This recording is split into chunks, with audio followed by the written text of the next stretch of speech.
എന്താ സൈക്കിളിൽ? Bike police പൊക്കി. ഈ സൈക്കിൾ എവിടെ നിന്ന് ഒപ്പിച്ചു?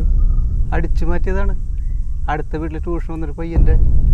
അതൊക്കെ പോട്ടെ, നീ ഇപ്പോൾ എവിടെയാ പബ്ലിഷേ? ഞാൻ ഇവിടെ ഒക്കെ തന്നെ ഉണ്ട്. ഞാൻ എങ്ങോട്ട് പോകാൻ പറക്കി ചേട്ടാ? നീ ഇവിടെയൊക്കെ തന്നെ ഉണ്ടെങ്കിൽ എനിക്ക് മാത്രം എന്താ അതിൻ്റെ മോനെ നിന്നെ കാണാൻ പറ്റാത്ത? ചേട്ടാ അത് ഞാൻ നിനക്ക് കടത്തിന് തന്ന കഞ്ചാവും വെച്ചാ നീ പണി തുടങ്ങിയത് ഓർമ്മയുണ്ടാടാ മയിരെ? നീ ഇപ്പോൾ കൊച്ചിക്കാട് എന്ന ചരക്ക് വാങ്ങണല്ലേ ചേട്ടാ?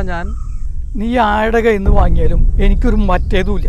പക്ഷെ എനിക്ക് തരാനുള്ള കാശ് തന്നിട്ട് നീ ഉണ്ടാക്കിയാൽ മതി, ഇല്ലെങ്കിൽ പണി നിർത്തിക്കോ. കാശ് ഞാൻ തരാം. സന്തോഷം, എന്നാ തന്നേര്. ഇപ്പോഴാ?